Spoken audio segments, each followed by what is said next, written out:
Assalamu alaikum wa rahmatullahi wa barakatuh. Welcome everyone to ISRA's podcast. Today we will be discussing a recent report on moonsighting as it pertains to Muslims in Australia. My name is Orhan Kaaba and I'm joined here today by Assistant Professor Mehmet Ozalp, founder of ISRA and head of school at the Centre of Islamic Studies and Civilization, Charles Sturt University. Welcome, Professor Ozalp. Thank you. I'm also joined by Ustad Ikramullah Ahmed, author, teacher, imam, and PhD candidate on the topic of moonsighting. Welcome, Sheikh Ikram. Thank you. Well, as we know, nothing divides the Muslim community quite as much as when to begin the month of Ramadan and when to celebrate Eid. Muslims may well accept and in fact celebrate the differences of opinions in the different schools of jurisprudence as they pertain to fiqh. But many tend not to be so accommodating when it comes to how to determine the beginning of Ramadan and Eid. To gain an insight into the sentiment and practice within the Australian Muslim community, Ustad Sheikh Ikramullah conducted a survey of over 5,500 Australian Muslims and compiled the results in the Practice of Australian Muslims on Moonsighting, Beginning of Ramadan and Eid report as part of his PhD report. I've been privileged with an advanced copy of the report prior to its public release and have gone over it and will be discussing the findings with our two esteemed guests here today. So if I could begin by asking Professor Ozalp, what was the purpose of this report and what do you hope to gain from it?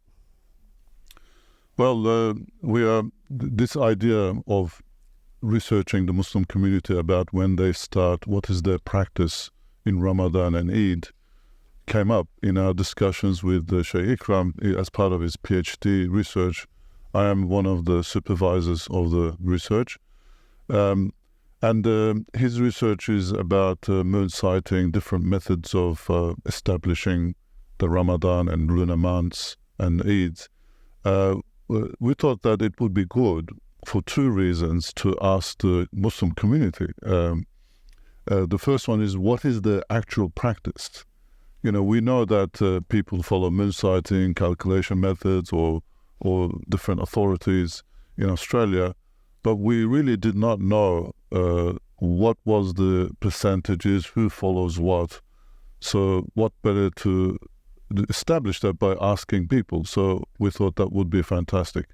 The second reason is that this matter is not just a matter of ijtihad.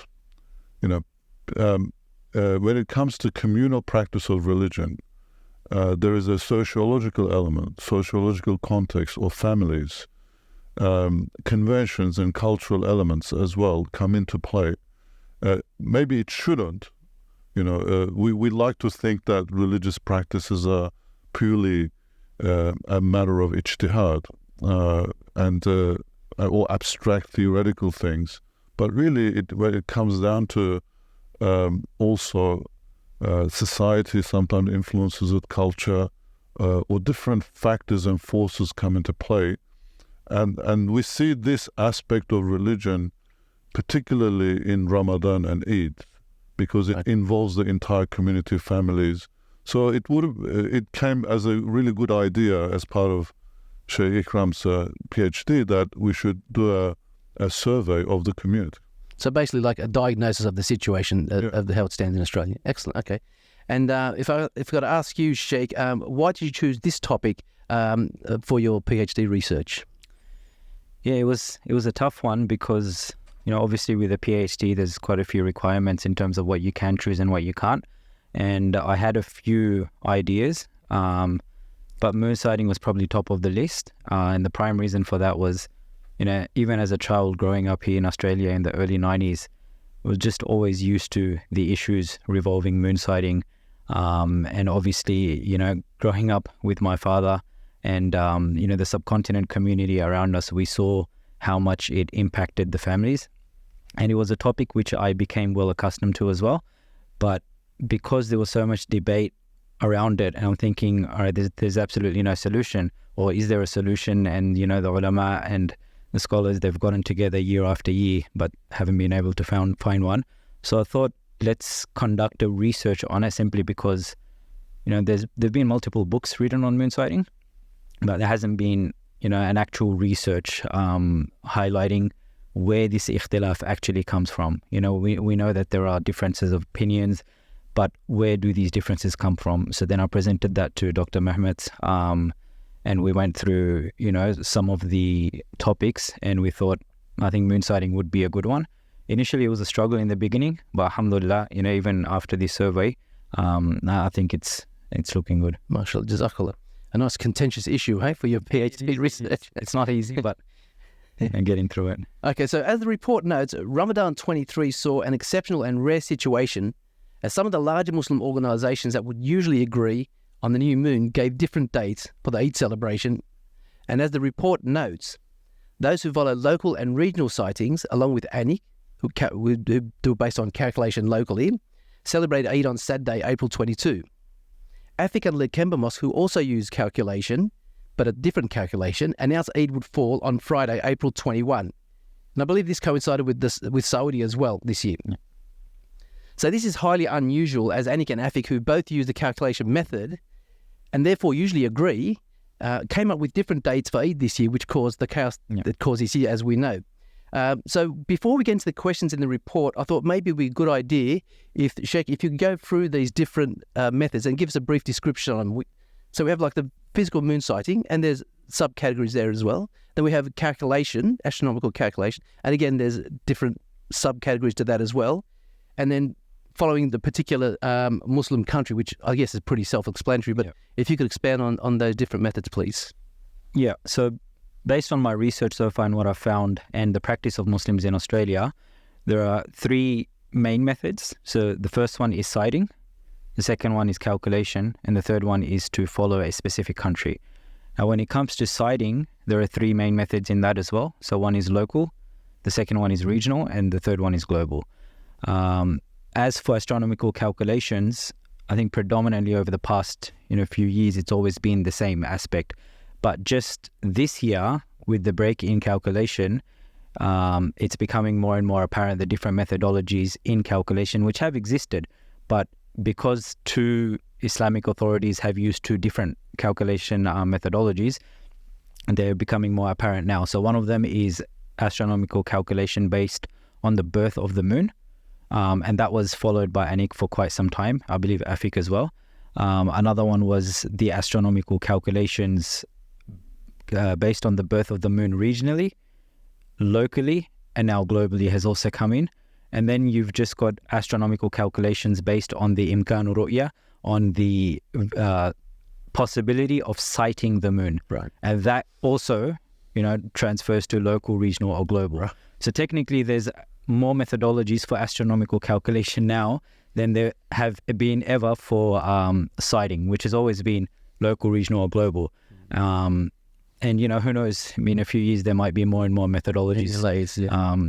But and then the third one, which is following a country, is pretty straightforward. Irrespective of what they do, what they follow, what methodology they follow, we simply choose a country and we stick with it. So personally, myself, when I thought of this question, like the calculation method, I did a bit of research for this podcast today. I just assumed that calculation method was a recent sort of phenomena, but it actually goes back quite a way, doesn't it? Professor, do you want to comment on that? It's not the original calculation method. Maybe goes back within a couple of centuries of the Prophet ﷺ. Would you agree that? Historically, it's been mainly moon sighting of the moon. But it's been always local in the past because of lack of communication, phone, internet, or that wasn't there at the time.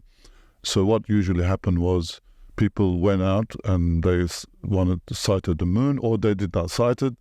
So they determined the length of the month according to their local place as to what they saw or what they did not see. And then they would announce this with a cannonball. Ottomans did that. They fired the cannonball if it was, the Eid the next day and things like that, or the Ramadan. But the calculation aspect is a recent phenomena, or only in modern times. Okay, excellent. All right, so just quickly on the methodology of the report there, I want to talk briefly now on the response to the actual survey. There was over 5,500 respondents across a variety of backgrounds and communities Australia-wide. So this is a good response, right? I mean, when you look at a political poll, they're polling their sample size of no more than, say, 1,000, right? And then they're drawing conclusions from that, extrapolate over the entire voting population. So I know it's not an apples for apples comparison, obviously, right? But Sheikh, you must be happy with the response, and that it could be a fair indicator of where the community sentiment is at in regard to this topic. Yeah, absolutely. I mean, I remember when we were planning the survey, we had a meeting with Dr. Hakan, Dr. Suleiman, Dr. Mehmet, and we said, all right, let's target 1,000. It will be a good enough size for us to sample. And then we broke down different states, and we thought, okay, let's try to get about 300 from New South Wales, a couple of hundred from here and there, and 1,000 would be a good start. And as soon as the survey went out, and because of the timing of when the survey went out, it was just a week after Ramadan and a week after, all the debate surrounding when Eid would be. I think that attracted a lot more attention towards the survey. But yeah, 5,500 was something which I don't think we expected. It's very top. It's exceptional, actually, for any academic research. I just want to say that this survey wasn't done because of the dispute this year, because if people have that in the back of their minds, we really began discussing late last year, and then early this year we kind of decided we will go this way. And Ramadan was approaching, obviously, to do it around Ramadan made sense. Yeah.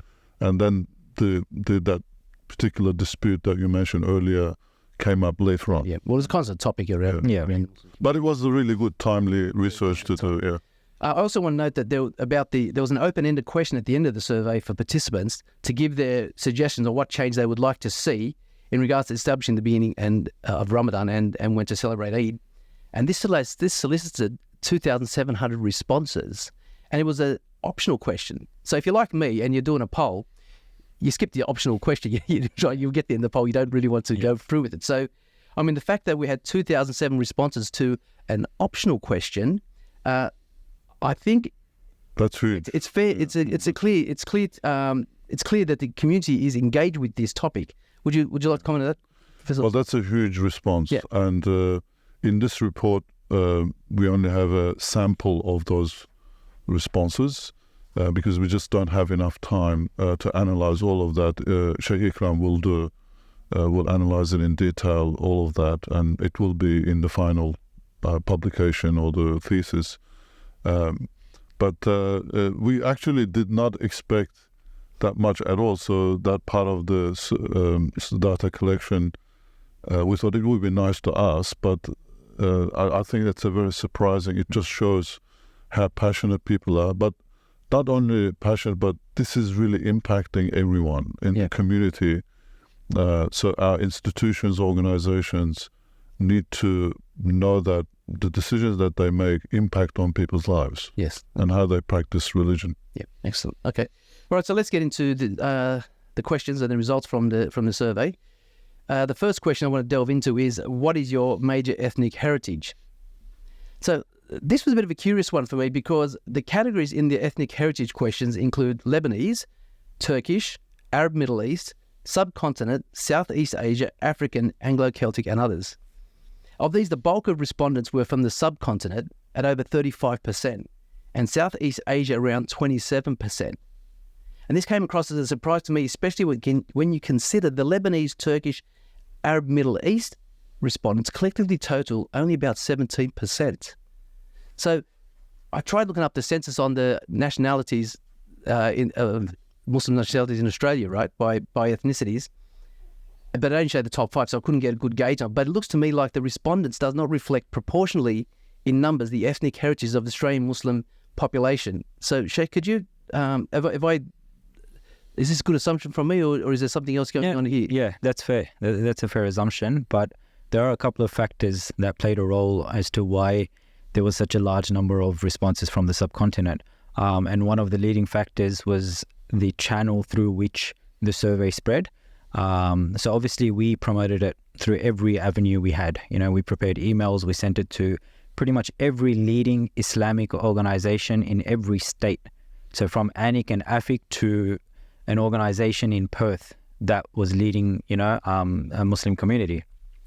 But unfortunately, didn't get any response from any of them. There were a couple, which goes to show that the survey, although it was intended for every different ethnic background in Australia, people from different cultural and religious beliefs, it targeted a specific audience, and the reason for that was when it spread through WhatsApp. And within WhatsApp, if you look at WhatsApp within a community, I don't know how it is with the other cultures, but with our subcontinent, if I was to forward a message right now and it had some valuable insight, I reckon within minutes it would reach hundreds of people in Australia. In fact, within an hour of the survey, I received a call from someone overseas in Pakistan. And I'm thinking, wait, how did it get there? What are you doing with the survey? Who sent it to you? And he's like, can I do it? I was like, no, it's not relevant to you. In fact, you can start, but then you'll get stuck in question 2 or question 3, what state you're from. And, so obviously that means, it means it won't really count. Yeah, so it will be disregarded. So that is the avenue or the channel why it targeted, such a large audience from the subcontinent. But not only that, I feel that growing up within the subcontinent community, from what I've seen, the issue is much bigger with us. There's not just debates and arguments. I've seen fights within families when it comes to the issue of determining the beginning or the ending of Ramadan. And it's a big issue, not just for the subcontinent, obviously for others, but it was slightly surprising that we didn't get enough from the Arab or Turkish community. But the reason, if you ask why there was, a higher percentage from the subcontinent, it was purely because of the way it was spread through WhatsApp. Right. And then, everyone spreads it through to their families and friends. And if it's just one ethnicity, it's just going to roll on and on and on. And I received a call from a friend of mine. He's like, it's just revolving around all of our families and friends. So obviously it kind of went there a little bit. But still, regardless of that, we had enough participation from all communities, like close to 1,000 from the Arab Lebanese community. That's in itself is very significant. Yeah, that's right. And that's why in the report we have separate, especially like how people start, which authorities they follow, we have separate results for each sub-communities. So, there are differences there, but we can discuss that as well. But like 5,000, when you compare to the whole scale of the whole thing, the numbers are a little bit skewed. But in the final thesis, it will be extrapolated to the Australian population, so that we can only for the overall results, but still for the results for the sub-communities as presented in this report are still valid. Valid, that's right, yes. And then overall, some of the general assessments are still valid. Okay, great, thanks for that. So the next question was, what Islamic legal school do you follow? And I don't think there's too much of a surprise here. It tends to follow the ethnic heritage response. So as most respondents were from the subcontinent, they're mostly followers of the Hanifi madhab. So the Hanifi madhab shows up more than the other madhabs here. We've got almost 60% were Hanifi madhabs. The Shafis around 10%. The Malikis and Hanbalis were both under 5%, and there was other subcategories less than that. That's to be expected. Would you agree with that? Is there anything more we can add to that, Professor? No, that's results speak for themselves. Okay, the next question is, how do you know or establish the beginning of Ramadan? So the result of this question, I found it quite telling. As the survey notes, the 3 major sources of determining when to begin Ramadan in the report was Moonsighting Australia at 52%, local mosque 21%, local mosque or organisation at 21%, ANIC and the Mufti at 15%. So for me, the main takeaway here is that you look at the Moonsighting numbers, it's around 52% in that category alone as a standalone category. But I think this will be increased more likely as the categories of, say, I followed my family, friends, local mosque, country of origin, all these other ones, they would also have some portion of moonsighters amongst them as well, right? So if you were to factor some of those in there, I think it could possibly push that number up to around 55, say 60%, right? And when you think about the issue of when to start Ramadan or celebrate Eid, okay, the debate or the argument or the question is always a binary one.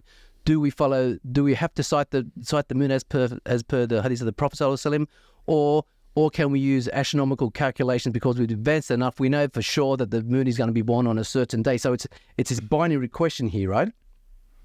But so when you look at these numbers of the moon sighting, say 52, possibly I'm saying 55 to 60% when we factor the others into it, it looks to me like the numbers are in, the results are in, the community prefers the actual sighting of the moon as per the hadith of the Prophet. Well, can I just say these results, instead of worrying about the percentages, it just shows that there are three main authorities or sources of establishing Ramadan and Eid, and these are moon sighting, actual sighting and reporting that through websites and online mediums.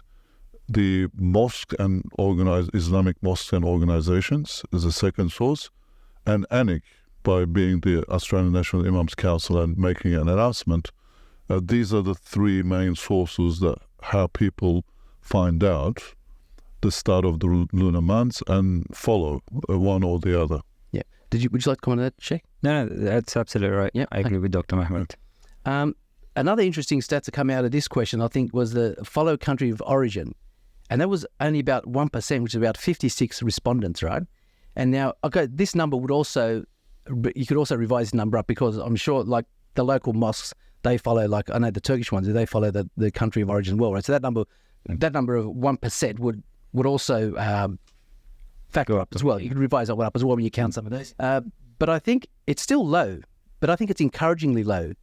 And I say encouragingly low because for me personally, if we want to get to a place of unity, and if that's what the goal is, we need to let go of following our home country dictates and unite around a local source. And maybe the results of this question is bearing that out. Could you comment on that, Sheikh? Yeah, I absolutely agree with you. If the ideology behind all of this, which obviously everyone wants anyway, is unity, then all of the, I won't call them the minor sects, but the opinions which aren't followed vastly by the Australian Muslims, they will evidently be low. And if you go back maybe 15, 20 years ago, that number would have been much more, people following their own country. But because of the presence of ANIC, the presence of moon sighting and the bigger, well-established authorities and organizations, people are slowly starting to fall under one of the two. And as long as we can get there, you either follow sighting, because now the issue is why it's actually getting worse, in my opinion, is because calculation is no longer just calculation. There's about 6 different methods. Right. And I think the following question shows that which type of calculation did you follow, and people have chosen different ones. When it comes to sighting, there's 3 different types of sightings. And until we don't come to a common ground where, okay, do you just follow calculation or sighting the moon, then it's going to be a continuous issue. But the fact that there is a minimal amount of people that follow the country of origin is possibly a positive out of this. So, do you see a positive in that as well? Yeah, I think Australian Muslims are increasingly considering themselves as independent of the country that they migrate from, although that changes from community to community. I just want to perhaps summarize the differences between the 4 main ethnic breakdown of the community. It's clear from the report that majority, over 50% of the subcontinent Asian Muslims follow moon sighting. So moon sighting is quite dominant. It's out in the report. Exactly. African community, it's 48.4% follow moon sighting. That's very significant. 32.8% follow the mosque, and 11.7% follow ANIC. So that's the African communities. Then comes the Lebanese and Turkish community. Lebanese community was split evenly in between, like 28% following mosque, 28% following ANIC. Right. So it just shows that this recent dispute really caused a deep split within the Lebanese community. But also within the Lebanese community and Arab community, 23.9% follow moon sighting. So there's a significant portion of that community follow moon sighting. With the Turkish community, it's the only one that follows the country of origin the most, 16%. And they're mainly specifically calculation methods. They just follow whatever Turkey does. And and also 28.5% follow the Turkish mosques, and Turkish mosques generally follow Diyanet and Turkey. So around 45% of the Turkish community follow Turkey, let's say, the country of origin, but still not 100%. So this was a surprising result for me, and that still a sizable portion of the Turkish community, like 18.8%, follow Moonsighting and 14.6% follow Anik. I think there is definitely a shift towards local considerations, local institutions, authorities, and so on. I think maybe at this point, if I may, just make a general statement. This whole establishing of Ramadan, establishing of Eid, is evolving over time. It has evolved over time in our community. Like when Muslims first migrated to Australia, it was always country of origin, because they rang up home and said, when is Eid, and so on. They followed their country of origin. And then in 1990s, early 2000s, especially when Muslims started to speak more English and interact between different ethnicities, people realized, hey, why are you starting on a different day? Oh, well, because we through the Moonsighting or calculation, or this method became prominent as a second phase of that evolution. So people focused on methodology of establishing the dates. But now what we're seeing is that another evolution which is authority. Like, who has the authority to decide the start of Ramadan and Eid? I think this is where we don't have a unity here at this point in time, but it just highlights, especially the dispute between various institutions, or when they announce it at different dates.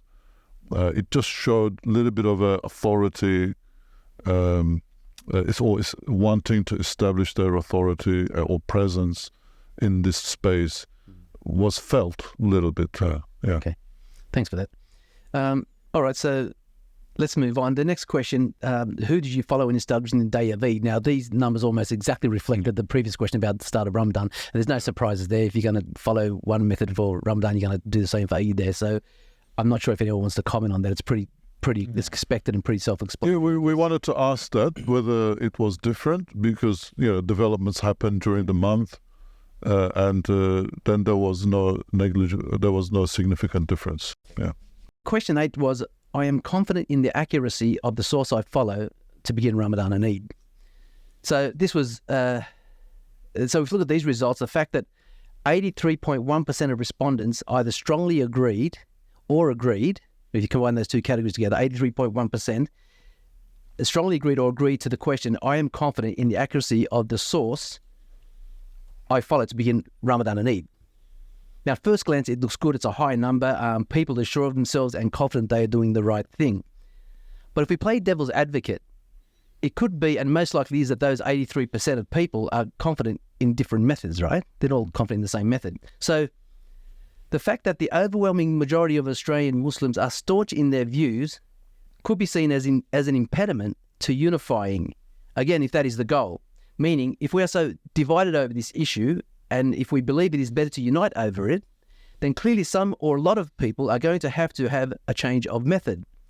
And I'm not saying what the correct opinion is, but some are going to have to agree to another method of how to determine the beginning of Ramadan and Eid.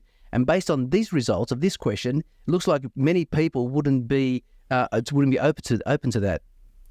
Who wants to take that comment? Check. Yeah, look, and that's one of the first thoughts which I had initially, was that there's no budging. People aren't going to budge.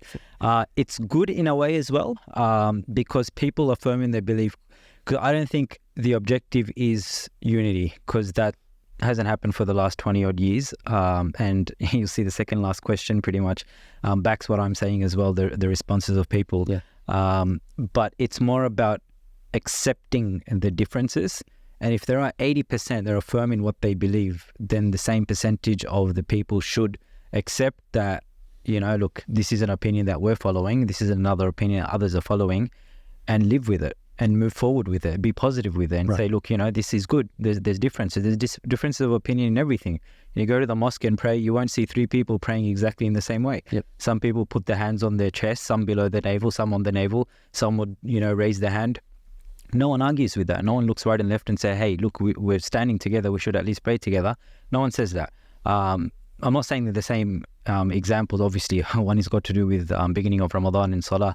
But I remember growing up in the late 90s and 2000s, this was an issue in the mosque. People used to fight over it. Anyone that puts their foot next to another one, they'll be like, move your foot. I've seen people stamping in each other's foot in Salah. But people don't do that now. Why? Because they have accepted the fact that these are all legitimate differences in opinion among scholars, and they've become accustomed to it. They lived with it.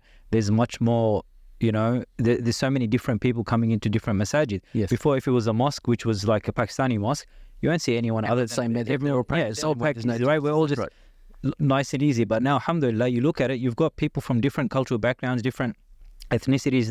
It's a mosque. No one says anything now. That's right. And the whole idea is, inshallah, there will come a time where people would, obviously, unity is number one, right? But if we look at it from the perspective of what's happened historically in Australia, it's very difficult to reach that level. But what we can do right now, what's under our control, is that we can live together with unity in the sense that we accept the differences. And that 80% shows that that is achievable. If I'm firm in what I believe, you're firm in what I believe, how are we going to unite? We're not going to unite anyway. So let's just accept that you're following that, I'm following this, be friends and move on.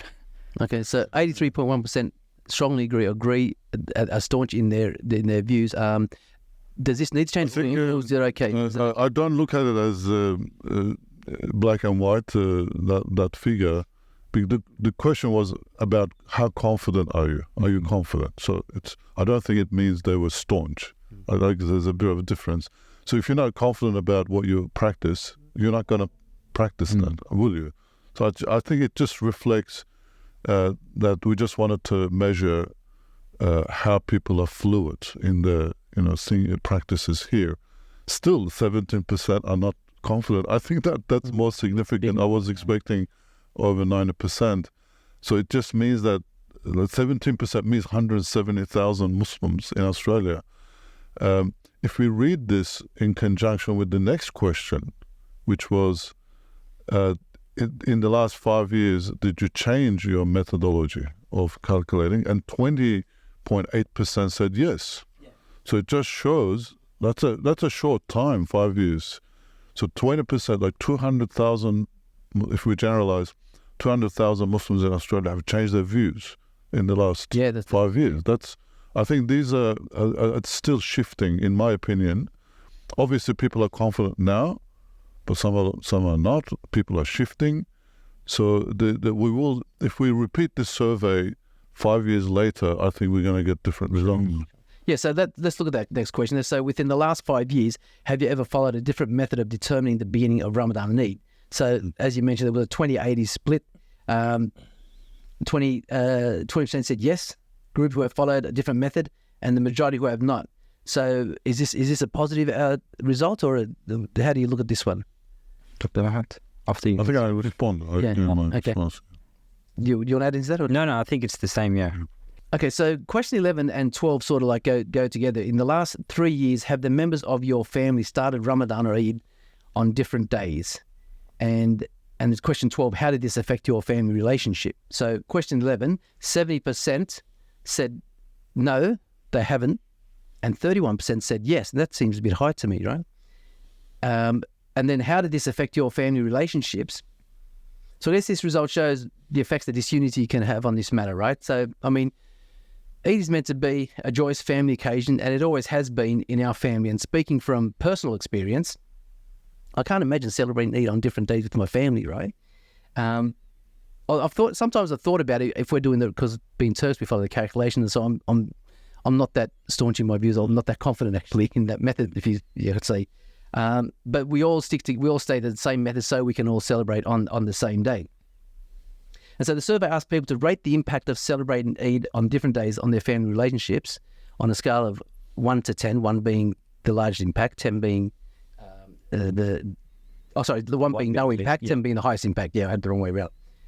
And interestingly enough, the 1,576 respondents to the question about level of impact on families, a large portion, 346 of them, reported no impact, while only 188 rated the impact as number 10, the highest disruption to the families, right? And a substantial number reported moderate impacts. So what do we make of these numbers? Is it not as big a problem to families as I think it is, or is there something else going on here? Would you like to? Yeah, from my personal experience and from friends who I know that have that issue within their family, there has been no impact at all. There was initially, and the question is the last 3 years, right? Last 3 years, I think if we were to make it historically, it would be a very different number.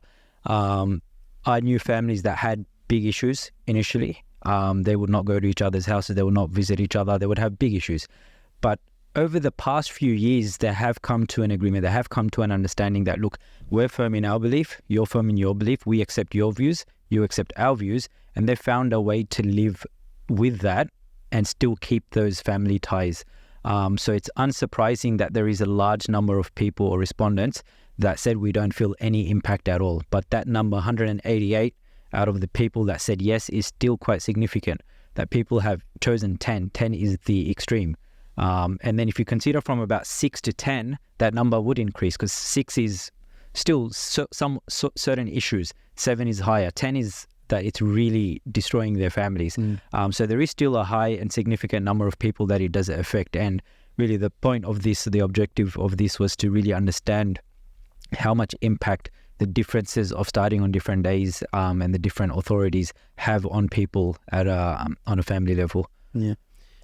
Professor, 31% said yes, that they had celebrated Eid on different days with their family. Is that a surprising figure? I think that's a very significant finding, and it's troubling. Yeah. To be honest, as you said, Eid is about celebrating together, joyous, and it just means that 31% of the families in Australia, Muslim families, can't do that. Yes, they are tolerating, accepting of each other differences, but it just means that it's gonna affect the feeling of Eid and celebration, and I'm really troubled by this result, and I think Muslim organizations should take note of this part more than anything else in this report, and that's why we asked there was 2 questions. One was, did you celebrate on different days, and then to what extent it impacted on you, and to grade it from 0 to 10. Yep. 10 being the most severe. Most disruptive. Because we wanted to see that gradation, not a yes or no answer. And what's really also worrying is that around 50% of those who were affected or celebrated on different days had a negativity in their family. Yes, the very severe ones were far less, but there was still negativity, and I think that comes down to 15% of the entire Muslim population means they had a negative experience of Ramadan and Eid. That's 150,000 people. I think that's really something to worry about, and we don't want that. At the end of the day, it's bad for families. Yeah. Well, bad for Islam, Yeah, it can also have a theological impact, because if you're a parent and your kids are fasting and it's Eid, you think it's Eid, and they're fasting and they're doing haram, then in your right, you see them as doing haram, right? So because you're not supposed to fast on Eid, right? So there's a theological impact there as well, right? Absolutely. I guess we cannot have unity within the community unless we have unity in the families. Yeah. Or we will not have unity within families unless we have some unity in the community. Right. We're up to the last question in the survey. What do you think should be the ultimate outcome to the issue of Muslims starting Ramadan and Eid on different days? So of the 3 response options given to this question, we have, there will come a time when Australian Muslims will start Ramadan and Eid on the same day, and this elicited a 43% response. The Australian Muslim community will not be able to unite, and these issues will remain unresolved for the foreseeable future, 21.8%. and Australian Muslims will eventually accept that different interpretations will always be there on this issue, 35.2%. So after all the previous questions and responses, how do we interpret these? Do we look at the 43% saying we will sort this out someday and have a positive takeaway? Or do we look at the 21.8% who think it can never be achieved and have a feeling of pessimism for the future in this regard? Who wants to take that on first? Professor? You go first. I like the third one, if you ask me. I was happy to see that, 30-odd% were in that area where we're coming to a time where we realize that these are different opinions. And I think that's where unity can be achieved. Although the optimistic bunch, 43%, is quite large, where people are still hopeful. And they firmly believe that, in the upcoming years, if not now, 5, 10, 15, 20 years later, there will come a time where all of Australia will unite and celebrate Eid on the same day, begin Ramadan on the same day. How that's going to happen? Allahu Alam, right? But it's good. It's always good to stay, positive and optimistic. And I think one of the main reasons why there was that 20-odd%, which is quite significant if you look at it in terms of how many people chose that answer, over 1,000 people that said, look, there's absolutely no hope and this is going to be an issue and we're going to keep fighting about it. It's all they've ever known, really. Exactly. It's simply because of what's happened this year. And then you look at what happened last year, we thought, whoa, that's so bad, this is worse than ever. And then what happened this year was worse than what happened last year. And, who knows what's to come next year. In fact, just tomorrow, we're going to be sighting the moon for Dhul Hijjah. So it's going to start again, right? People often think that it's only in Ramadan and Eid, but again, it's happening in a couple of days. When's Eid al-Adha? But, what people fail to understand, that it's an ongoing issue, not just Ramadan and Eid. It will also affect our, days of Eid. And then for those that are sighting the moon for all 12 months, it's a separate issue there as well. But for people to say that, look, there's absolutely no hope, I think of the events that have happened in the last 2 years has kind of put them in that thought that, look, there's absolutely no hope. But if we were to put that percentage and say, all right, if they were to come to answer C, which was that, look, there will come a time where people would accept the differences and move on, that is where we're thinking, all right, it's very good. So the answers are kind of like, they're neither one way or the other, where there's a significant group who says, look, we're optimistic, there is going to be a resolution to this. But then at the same time, there's a significant number of people who are saying there's no hope. And then you have people that are saying that it is an issue which can be, we can't resolve it, but we can live with it. We can accept the differences. Personally, I would have liked to seen that last one a bit higher in the 50s or possibly even 60s. But, it's good to see that there is a large number of people that are positive and they feel that this issue can be resolved. And obviously, who's going to resolve it? It's going to be the leaders, right? The leaders of the communities. So really, Is it realistic to say that the third option, Australian Muslims will eventually accept that different interpretations will always be there on these issues and accept those? Is that the most realistic outcome, do you think, of the future, Professor? I'm kind of split between the two. I think there's a big desire in the community for unity. They want unity on this matter. I think it's not just a positive response. It's a message to organizations and leaders in the community that we want unity. 50% of the community. The other two options. There's a growing majority, like 34% or something, that they are thinking, okay, well, if this is a matter of ijtihad, and then there's freedom in ijtihad, and given the freedom, people will always choose different, methodologies. Maybe there will always be differences in this space. So we need to grow to be tolerant of that and accepting of that, and that's good. That's good because if you can't have unity, you should at least be, tolerant and accepting. What's also problematic, I think, that 20% is we don't want to dismiss that. That just again means 200,000 people, Muslims in Australia, are really disillusioned by this, and they just see that they cannot see a future on this matter. because the option says we will never achieve unity, and that's a very negative outcome. But these are indications of what our community are thinking on this matter. I think this is what's really important in this whole survey. For the first time in Australia, and I think first time in the world, right, Muslims have been asked in this way. Right. So this is what makes this research very significant, and hopefully the first of a number of similar researches in the past. Excellent. Thanks for that. That's all that's the survey questions completed. I just had a look through the comments in the open-ended question as well, the non-compulsory question, and I counted a ratio of 2-to-1 people, I thought, in the comments, right? Mm. And not all the questions. I wasn't provided with all the comments, and it was 2,700 or something. For all of them.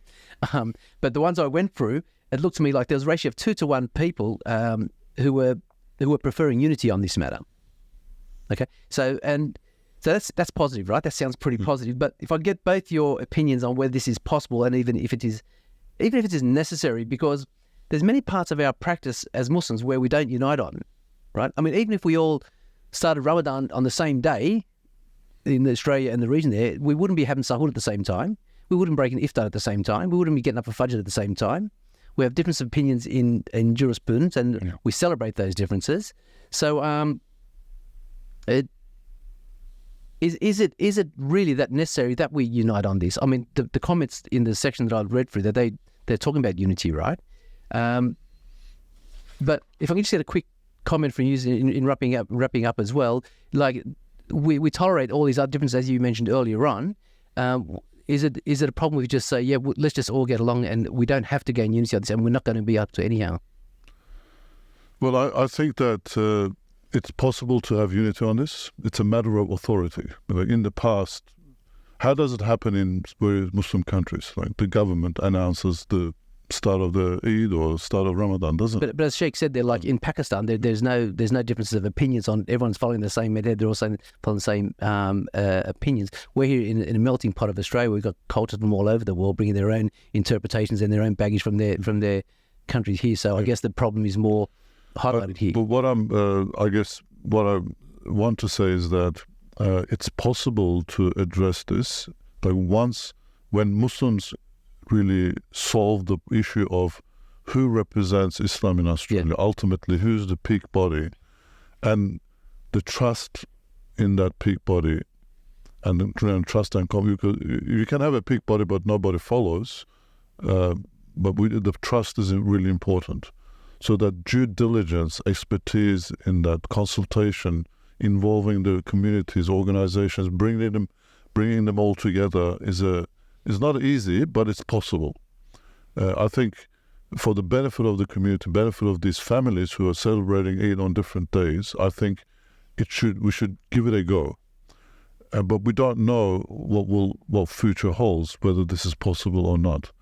But if not possible, at least we need to grow, we need to think to be tolerant of this. I think there will always be some people following different methodology or not following the main, let's say, you'll never get an answer. But that might be the 10%, 20%. Yeah. So if we can have this up to 80% doing it on the same day, I think that would be a success. Yeah. Okay, Sheikh, would you like to comment on that? I absolutely agree with Dr. Mehmet. Exactly what he said, that unity is important. It is communal celebration, particularly when it comes to Eid, and you don't want families to be torn apart and arguing with one another. But and I would say that, look, over the past few years, it's not like the scholars are quiet. There have been many instances where they've sat together, they've had meetings, and in fact, they've even agreed on something, but then literally days after the meeting, when the announcement comes, it's completely contrary to what they decided. So the efforts have been there historically, and I believe there will be another effort this year. But based on the trend, I feel that the resolution part, it's not impossible, as Dr. Mehmet said. It will be very difficult. It will be very difficult. If that can be achieved, then, alhamdulillah, it's done and dusted. Mm. But if it can't be, then I think people need to be educated, because the people are just growing up hearing what they hear from their sheikhs, from their organizations, that, this is the truth, this is right, this is wrong. And of course, that's going to influence people. That's going to promote, the debates and the arguments that take place. If we teach the people that, hey, look, this is, opinion, this isn't an opinion. Doesn't matter what I believe is right or wrong. It's about ensuring that people aren't arguing about this. Once people get to that stage that they accept that, all right, these are two opinions. Even though if I reject one opinion, deep inside I have an opinion. And I know one opinion is right, I know one opinion is wrong, but I'm not going to go around telling that to people, because what am I doing? I'm just encouraging them to fight. Yeah. I'm encouraging them, and that's exactly what's taking place over the past few years, where people go to a sitting, they go to an imam, they go to a sheikh, they talk about it, and then they go and preach that to others. They tell their friends that, oh no, look, this is 100% wrong, this is 100% right. You have to do this. It's like a converting game. You've got to grab these people, convert them to this, convert them to that. Obviously, we'll keep doing that. We're going to keep fighting for the many, many years to come, and the fight's only going to get worse. As evident in the last 3 years. 3 years ago, an incident happened. We thought, wow, this has never happened before. This is bad. Last year, another incident happened. We thought, okay, this is bad. And then this year, everyone agrees unanimously that nothing like this has happened before. And people tend to forget what's happened over the past few years, and they just focus on what's happened this year. And if we don't put a stop to it, don't educate people about the differences, it's only going to get worse. And we don't want that to happen. So ideally, unity is obviously, the main goal. But if that can't be achieved, then we need to at least put an effort to educate people about these differences and let them choose. And once they know what's in front of them, look, there's about 15 different opinions, for example, right? There's 15. All right, these are all the evidences. I choose this one. Khalas. At least, there's another 14 others. Just let them be. Yeah, I think that education is really key. But I just want to maybe has a positive spin to that. Like differences are in part of human being. Every religion, there's differences. But I think the Muslims have a better, track record of finding unity, in Islamic history. Like we have this tool of ijtihad and consensus, ijma, that can really develop over time. And Muslims have produced majority opinions or consensus. And I think we will get to some consensus point in the future. I'm hopeful of that. Yeah. It just requires more expertise, more maturity in our debates, discussions, putting the community first, the families first, rather than our egos or what organizations represent and things like that. Once we do that, I'm sure we will have a solution. I mean, we have a mufti here. I think, why don't we just all unite under the mufti? I mean, we have two, right? So which one? That's right. There's another. I think the ANIC was established in 2007 or 2008, and it's a new organization, and it's still developing. One thing that recommendation to ANIC is to have a more inclusive process in the announcement or in the working out, and if it's inclusive and the transparency is important, like what methodology is being followed, and how why is that being followed, like justification and transparency in that would be really helpful rather than just a single statement. And I think if we have a peak body that everybody thinks, okay, the burden of establishing Ramadan and Eid is with this body, you just relieve yourself of that burden. I think people ultimately would want that. But you have to have full trust in that process and the institution and its capabilities. Okay, great. All right, so just quickly looking at the demographics of the respondents. If we look at the gender question, 62.36% of respondents were male and only 37.64% were female. Now, I know the report uses this as proof of the issue affecting the whole community, but wouldn't a more critical look at this statistic ask why the disparity? Sheikh, could you comment on that, please? No, I wouldn't say it is a disparity at all. If we look at the numbers, you've got 3,500 which were male and over 2,000 which were female. In terms of numbers, that's a significant number of female participants, over 2,000 that responded to the survey, especially given where we started and aiming for 1,000. We've got twice that amount just from females. Yes, obviously there is more than 60% of males, But I think this goes to show that the issue is not only relevant, or the issue of starting Ramadan or celebrating Eid is not only relevant to the man in the household, because Islamically, when we look at it, if a man follows a particular madhab or even an ideology or a methodology, generally his children, his family, his wife, they follow it, his daughters, parents even sometimes. And this issue of moonsighting is no different. But to see that over 2,000 women responded to this, and not just responded, if we filter out the results, you see there was a significant number, even from this 2,000, that commented. They commented on the last question, and they gave their own views on what the possible solution can be.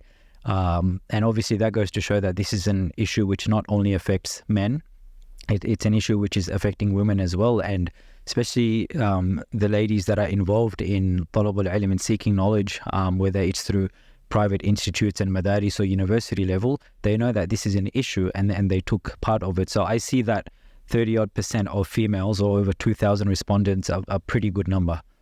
Professor, would you say that 37% of female response, would you say that's a growing number? If we took the survey 10 years ago, it would be much less than that. So it's an increasing number. Would you make that as... We don't know. We can only speculate on that. But 37% of female participation is very high. I agree with Sheikh Ikram on that. So I think we could... It's a very good participation from both genders. So it's possible to generalize the results to entire gender base. Okay, excellent. So the age of the respondents, of the five age group categories, almost 40% came from the 36 to 45 age group. And if we include the 26 to 35 age group, which received the next greatest response, it means that ages 26 to 45 made up almost 70% of respondents. So the above 45s is quite low, and the below 26 are the Gen Zers, I guess. Weren't that responsive either? They're probably too busy scrolling. Would you like to anything to derive from that? That's good, and that's kind of expected as well, because that's the age group that have maybe families, or they are in some sort of a position where they have to make decisions on this regard. So that was good to see that it came from those two main segments. Yep. Sheikh, anything to add to that?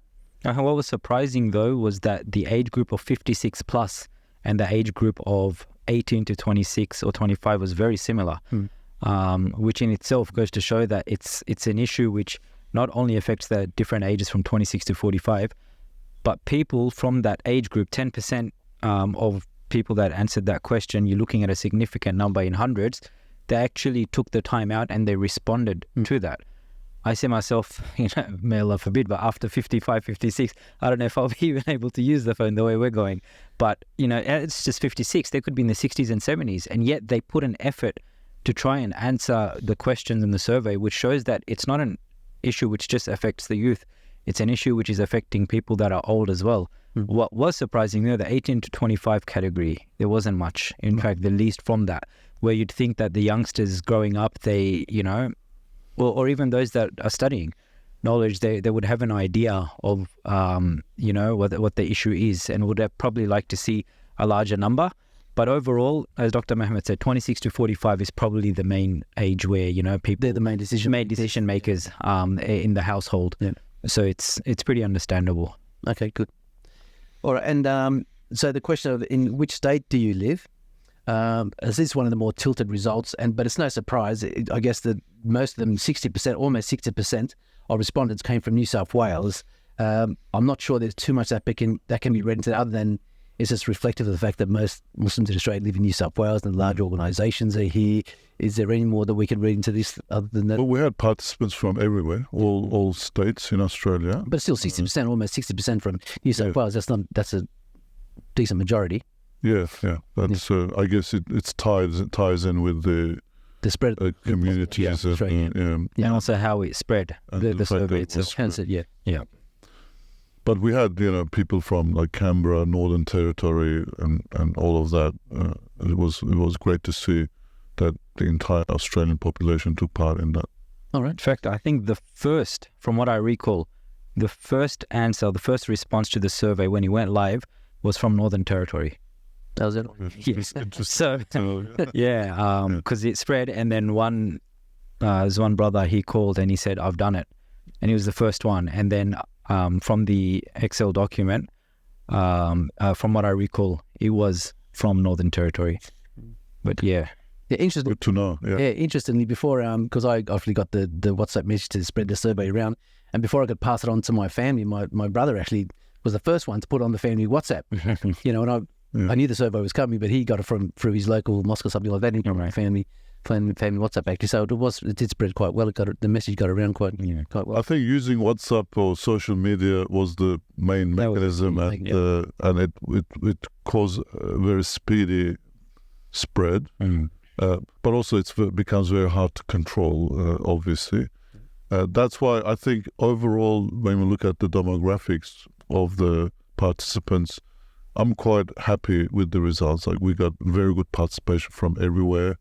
Its results are a little bit obviously skewed towards subcontinent and Asian community, and that easily you can work that out in analysis of the results.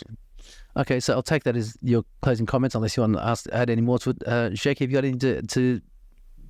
No, I'll just add on what Dr. Mehmet just said last, that if we look at the Turkish community, and we discussed this in our last meeting as well, that there was a significantly low number, but that is also understandable. If you look historically what the Turkish community has been following in Australia, they've had one ideology, one belief, and they've been following that. The issue of moonsighting, in fact, the word moonsighting, or the issues around it, is, correct me if I'm wrong, but it's not really it's non-existent. Like, they'll be like, what issues around moonsighting? We just follow Turkey, or we follow the Turkish mosque or Diyanat. That's it. So it's not really an issue for them. Then why do they feel the need to actually answer all these questions? In fact, half of them probably won't even be relevant, because they've been following a set methodology for years. But for people from other communities, especially the subcontinent, where they're conflicting year after year, someone's saying, even in the comments, I haven't gone through all 2,700 comments, but from what I've seen, they're jumping from one method to another. And one of the comments was pretty lengthy, and he exactly told us when he first came to Australia, he was following this, and then he changed that. He's changed about 3-4 times. All right. So it goes to show that it is conflicting within certain communities, and in certain communities, it's not. It's very straightforward. It's not an issue. And that's probably why the reason we see that there are some communities which have far less responses than others. Right. But the comments will be analysed in detail. Yes, absolutely. That's part of the greater thesis. Yeah. We just wanted to put out this quick report so that that we don't wait a year or so for the results, and it's so that the community, all participants, could be informed about the results. I just want to say that, just to close off, it was really fresh thing that was done in this report, to ask the community as to what they're practicing in a very important pillar of Islam, fasting and the Eids around it. We need to continue doing that. We need to get feedback from the community, or see what is the impact of our decisions of the main organizations in this country. I think for that reason, this is a significant report and a research. But also, I'm really troubled by how much families are impacted by this difference of opinions. I really wish that at least that part is minimized. Like, even if we cannot agree on different methodology or authority in Australia, if we can somehow minimize the impact on families so that they have a nice Eid or celebration and Ramadan together. Yeah, inshallah, more to come. More reports to come, and more gatekeepers to come, inshallah. Sure. All right, that's it. We've come to the end of the podcast. I'd like to thank Sheikh Ikramul Ahmed for all his valuable work in this area and for his time today. I'd also like to thank Associate Professor Mehmet Ozal for his insight here today. Jazakallah khair. The report is available on isra.org.au for those who want to look further into it. But that's all for now. Thank you all for your viewing. Assalamu alaikum wa rahmatullahi wa barakatuh.